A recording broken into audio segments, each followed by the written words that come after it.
Yes, ready, start. I am pleased to inaugurate this conference of education ministers and education secretaries. Very important issues concerning education will be discussed and deliberated upon here by both the central and the state governments in the spirit of partnership and democratic federalism. Human resource development is the most critical area in nation building. After all, national development depends on having educated citizens, rural development, health and nutrition, social justice, sustained economic growth. I could go on adding to this list of national tasks where education is the common denominator.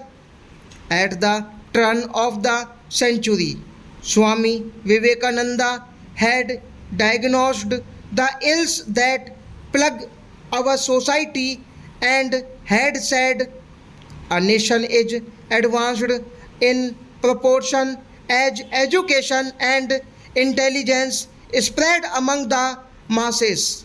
If we are to rise again, we shall have to do it by spreading education among the masses. Educate and raise the standard of masses, and thus alone the national revival is possible. After independence, India has posted significant achievement in education. Yet our efforts have fallen short of what nation building demands. Professor Amartya Sen, this year's Nobel Prize winner in economics, says that governments in deploying countries, including ours, have intervened lot to solve problems in the economic and business sectors.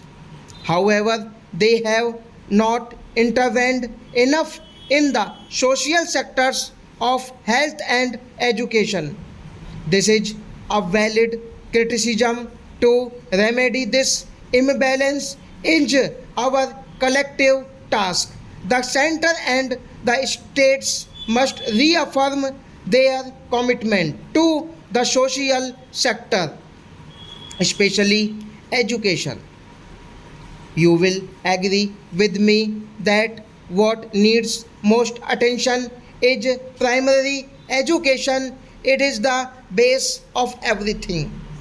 Primary education is the most neglected area in the entire education system. We must restore primary education in our education policy and planning.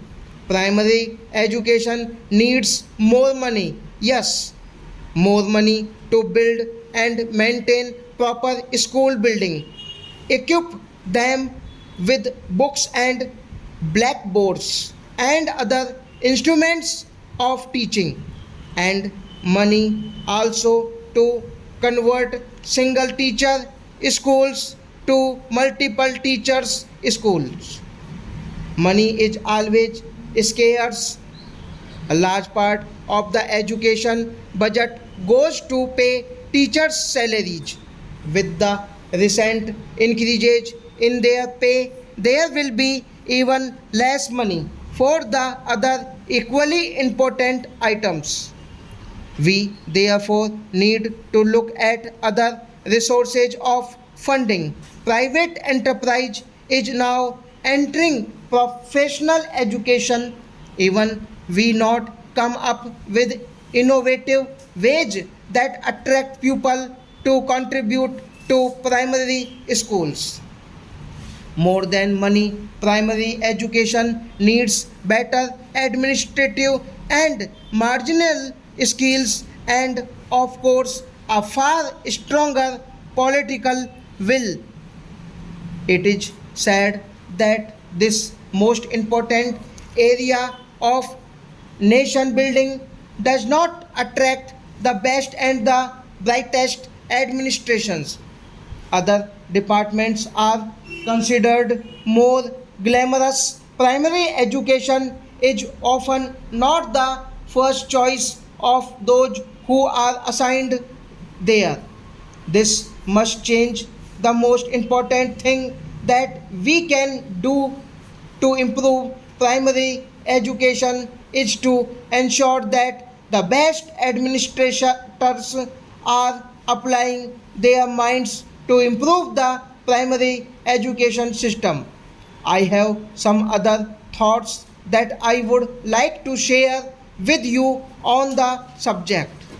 While governments have done a lot to improve teachers' salaries, they have neglected the task of improving their working and teaching environment. Teachers' views are often ignored or not even sought in education planning. The bureaucrats in the education department have an upper hand and often boss over teachers and principals. This is wrong. All those associated with education should understand that a good teacher does not look for a good salary alone. He values even more a better working environment where he feels that he is valued and has a say in the running of his institution.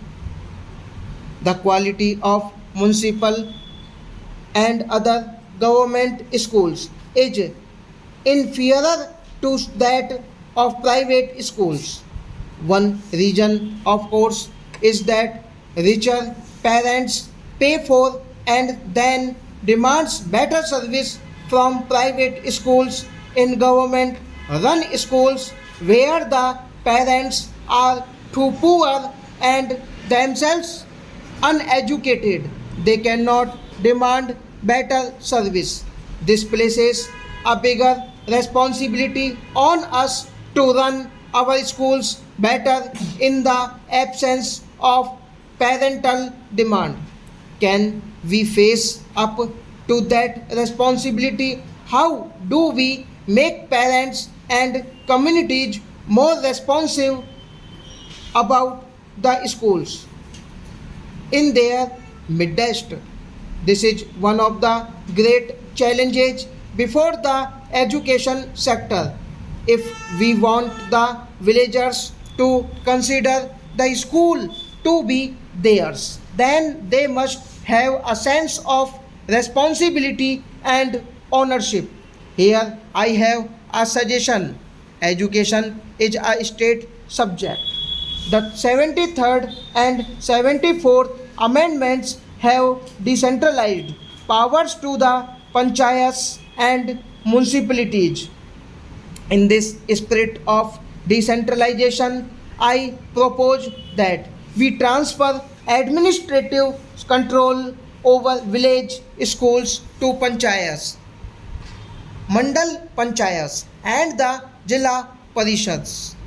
Thus, teachers' qualification and salaries and the syllabus can still be set by the state government, but let the panchayat bodies manage the primary schools. Funds for this can be transferred to the panchayats from the state governments. One of the reasons why developed countries have become so is their superior universities and technical institutions in their country. Stop.